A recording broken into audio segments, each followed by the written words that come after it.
Disclaimer, এই ভিডিওতে বর্ণিত ঘটনাগুলো সম্পূর্ণভাবে বাস্তব অভিজ্ঞতার ওপর ভিত্তি করে তৈরি। ঘটনাগুলো যারা নিজের চোখে দেখেছেন বা যাঁদের সঙ্গে ঘটেছে তাদের বর্ণনা অনুযায়ী তুলে ধরা হয়েছে। ভিডিওটি কোনো কুসংস্কার ছড়ানোর উদ্দেশ্যে নয়, শুধুমাত্র সত্য ঘটনা ও অজানা রহস্য তুলে ধরাই এর লক্ষ্য। দুর্বল হৃদয়ের মানুষ শিশু এবং যারা সহজে ভয় পান তাদের এই ভিডিও না দেখার জন্য অনুরোধ করা হচ্ছে। ভিডিওটি নিজ দায়িত্বে দেখুন। The incidents shown in this video are based on real-life experiences. These events have been presented exactly as described by the people who witnessed or experienced them. This video is not intended to promote superstition or fear, but to document unexplained and mysterious occurrences. Viewer discretion is advised. This content may be disturbing for sensitive viewers and children. Watch at your own responsibility. তুলা রাশির লোকজন কেন ভূত দেখে? আজ কোনো ঘটনা নয়, আজ আলোচনা করব তুলা রাশি নিয়ে। সত্যি কি তুলা রাশির লোকজন ভূত দেখে, না শুধু এটা মনের ভুল মাত্র? হ্যালো বন্ধুরা, আমি সৌমিত্র আছি তোমাদের সাথে, আর তোমরা শুনছো প্রেত ছায়া ইনসিডেন্ট, যেখানে প্রতিটি শব্দ উঠে আসে বাস্তবের গভীর অন্ধকার থেকে। আর বন্ধুরা, নতুন বছর পড়ে গেছে, আজ 3 নম্বর দিন। বলতে একটু দেরি হয়ে গেলেও তোমাদের সকলকে জানাই নতুন বছরের জন্য অভিনন্দন। Happy new year 2026। প্রথমেই বলে রাখি, তোমরা যদি চ্যানেলে নতুন হয়ে থাকো তাহলে চ্যানেলটা সাবস্ক্রাইব করে রেখো, কারণ এই রকম বিষয়ের ঘটনা বা সত্যি ভৌতিক ঘটনা আসতে থাকে প্রতি শনিবার ও রবিবার ঠিক রাত 10টায়। আজ বলে রাখি, আজকের পর্বের শেষে থাকছে শর্ট আউট পর্ব, কেউ মিস করো না আজকের পর্ব। চলো বেশি কথা না বাড়িয়ে শুরু করা যাক।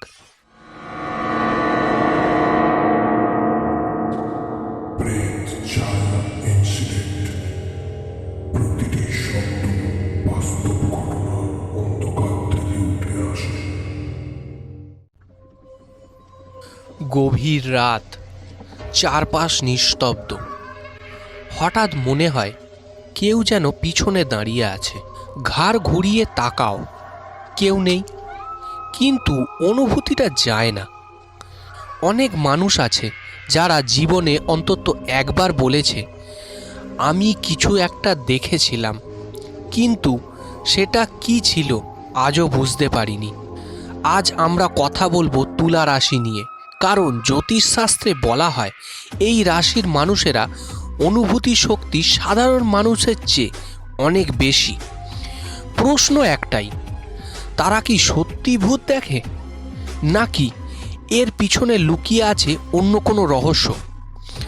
তুলা রাশি বলতে অনেকে ভাবে তুলোর কথা, কিন্তু না, তুলা মানে এখানে ভার পরিমাপক যন্ত্রকে বোঝানো হয়।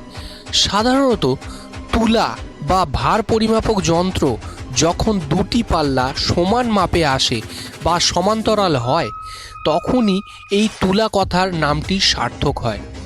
তুলা রাশি হলো বায়ুতত্ত্বের রাশি। এই রাশির অধিপতি গ্রহ হলো শুক্র। শুক্র মানে সৌন্দর্য, কল্পনা, আবেগ, সূক্ষ্ম অনুভূতি। তুলা রাশির মানুষ খুব সহজে পরিবেশের প্রভাব নেয়, অন্যদের অনুভূতি টের পায়, এমন জিনিসও বোঝে যা বলা যায় না। জ্যোতিষে বলা হয় যে রাশির তত্ত্ব বায়ু, তাদের মন কখনো স্থির থাকে না, আর যেখানে মন স্থির থাকে না সেখানেই শুরু হয় কল্পনা, ভয় এবং রহস্য। তুলা রাশির মানুষের একটা বড় বৈশিষ্ট্য, তারা খুব বেশি ভাবে। একটা শব্দ, একটা ছায়া, একটা অচেনা আওয়াজ, সব কিছুই তারা গভীরভাবে বিশ্লেষণ করে। রাতে যখন চারপাশ চুপচাপ, তখন তাদের মন আরও সক্রিয় হয়ে ওঠে। অবচেতন মন সামনে চলে আসে। মনোবিজ্ঞানের ভাষায় একে বলে সাবকনসিয়াস অ্যাক্টিভেশন। এই সময় মস্তিষ্ক পুরনো ভয়, শোনা গল্প, ছোটবেলার স্মৃতি সব একসাথে মিলিয়ে নতুন দৃশ্য তৈরি করে। এখানে সবচেয়ে গুরুত্বপূর্ণ গ্রহ হলো চন্দ্র। চন্দ্র মানে মন, আবেগ, কল্পনা, ভয়। যদি তুলারাশির জাতকের চন্দ্র দুর্বল হয় বা চন্দ্র অশুভ দৃষ্টিতে থাকে তাহলে কি হয় জানো? মানুষ বাস্তব আর কল্পনার পার্থক্য করতে পারে না। জ্যোতিষশাস্ত্রে বলা হয়েছে দুর্বল চন্দ্র ভয়ের জন্ম দেয়। এই ভয় কখনো ছায়া হয়ে দেখা যায়, কখনো শব্দ হয়ে শোনা যায়, আবার কখনো মনে হয় কেউ ডাকছে। তুলা রাশির মানুষ একা থাকতে ভালোবাসে, কিন্তু সেই একাকিত্বেই তাদের দুর্বলতা। নির্জন জায়গায় গেলে মন আরও গভীর হয়ে যায়। চারপাশে নীরবতা চাপ সৃষ্টি করে। হঠাৎ বাতাসে পাতা নড়ল, মনে হলো কেউ হেঁটে গেল। আলোর ছায়া বদলালো, মনে হলো কেউ দাঁড়িয়ে আছে। এটাই সেই জায়গা যেখানে সে ভূত দেখছি কথাটা জন্ম নেয়। গ্রাম বাংলায় একটা কথা খুব প্রচলিত, তুলা রাশির মানুষ আত্মাদের টানে। এই কথা ছোটবেলা থেকে শুনতে শুনতে মনের ভিতরে একটা ভয় ঢুকে যায়, আর ভয় ঢুকলে মস্তিষ্কে নিজের গল্প বানাতে শুরু করে। তুলা রাশির মানুষ যেহেতু কল্পনা প্রবণ, তাই এই গল্পগুলো আরও বাস্তব মনে হয়। তাহলে প্রশ্ন দাঁড়ায়, তুলা রাশির মানুষ কি সত্যি ভূত দেখে, নাকি তারা এমন কিছু অনুভব করে যা অন্যরা অনুভব করেই না? এই প্রশ্নের উত্তর লুকিয়ে আছে রাহু কেতু আর অদৃশ্য জগতের মধ্যে। কেন অনেক তুলা রাশির মানুষ বলে আমি শুধু অনুভব করিনি, আমি দেখেও ছিলাম? ছায়া, অবয়ব বা এমন অনুভূতি কেউ যেন পাশে দাঁড়িয়ে আছে, এর পিছনে কে কাজ করে, রাহু না কেতু? প্রথমে জেনে রাখি রাহু কি। জ্যোতিষশাস্ত্রে রাহু মানে মায়া, বিভ্রম, যা আসল নয় কিন্তু আসল মনে হয়। রাহুর বাস্তবতা ঢেকে দেয়। যখন কোনো তুলা রাশির জাতকের কুণ্ডলিতে রাহু চন্দ্রের কাছে থাকে বা রাহু দৃষ্টি চন্দ্রের উপর পড়ে, তখন মানুষ বাস্তবকে অন্যভাবে দেখতে শুরু করে। ছায়া বড় হয়ে যায়, শব্দ গভীর হয়ে যায়, অন্ধকারে কল্পনার রূপ পায়। জ্যোতিষে কেতু মানে বিচ্ছিন্নতা, অতীতের জন্ম, অদৃশ্য জগৎ, প্রেতাত্মা সংক্রান্ত ভাব। প্রাচীন গ্রন্থে বলা আছে কেতু হলো সেই গ্রহ যে চোখে দেখা যায় না কিন্তু অনুভবে ধরা পড়ে। যদি তুলা রাশির জাতকের কেতু অষ্টম ঘরে থাকে বা 12তম ঘরে অবস্থান করে, তাহলে মানুষ হঠাৎ ঠান্ডা স্রোত অনুভব করে, কারোর নিঃশ্বাসের শব্দ শুনতে পায়, পিছনে তাকাতে ইচ্ছে করে। জ্যোতিষে অষ্টম ঘর মানে মৃত্যু ও অজানা রহস্য, আর 12তম ঘর মানে অদৃশ্য জগৎ, আত্মা ও নিদ্রা। তুলা রাশির সঙ্গে এই ঘরগুলোর যোগ হলো মানুষকে অজান্তেই রহস্যের দিকে টানে। এই সময় ঘুম আর জাগরণের মাঝামাঝি অবস্থায় আসে, যাকে বলে হাইপোগনিক স্টেট।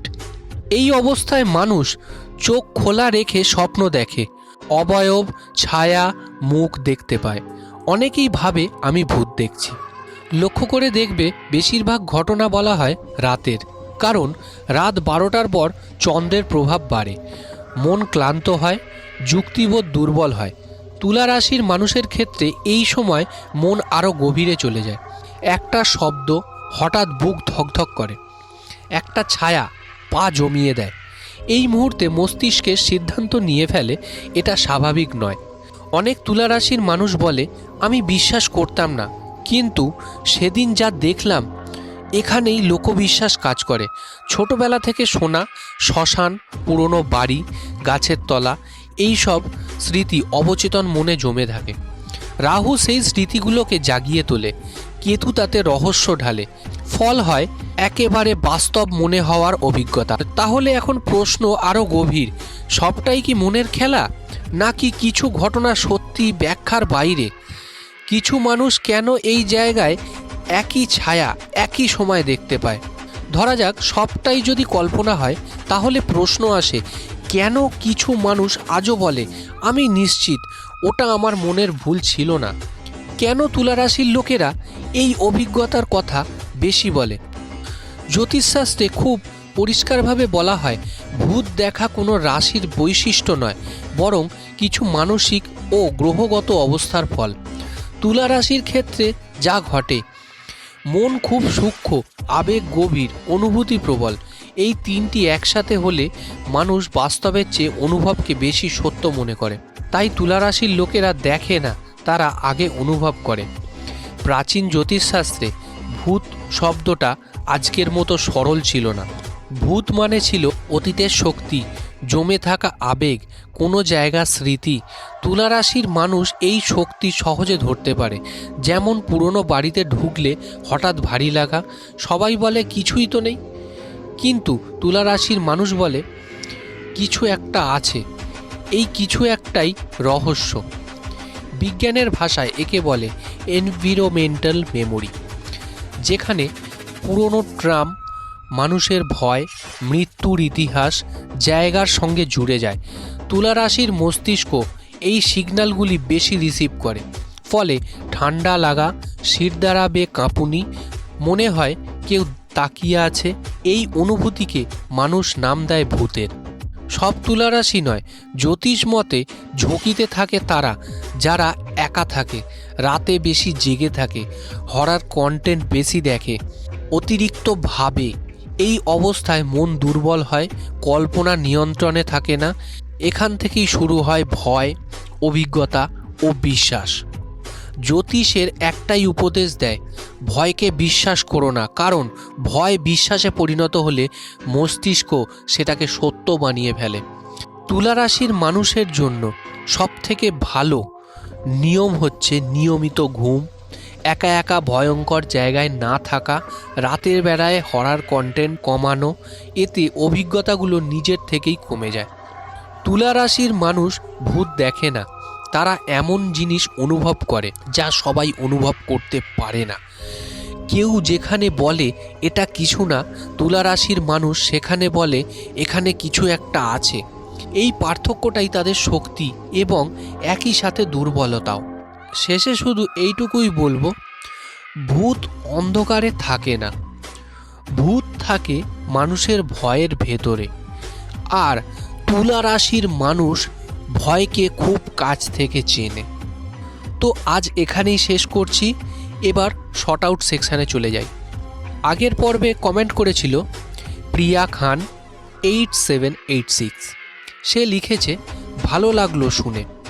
এরপরে কমেন্ট এসছে ফেসবুক ইনবক্সে, সেখানে লিখেছে সৈকত হাজরা, মৌসুমি হালদার, শুভ গুছাইত। এরা সকলেই বলেছে এমন ঘটনা আরও শুনতে চাই, বেস্ট অফ লাক দাদা। তো তোমরা এমনভাবেই ভালোবাসা দিয়ে যাও যাতে প্রেত ছায়া আরও দূর পর্যন্ত এগিয়ে যেতে পারে। আর তোমাদের কেমন লাগলো অবশ্যই জানাও কমেন্ট করে। আর যদি এই টপিকটা ভালো লেগে থাকে তাহলে বন্ধুদের সঙ্গে শেয়ার করতে ভুলো না।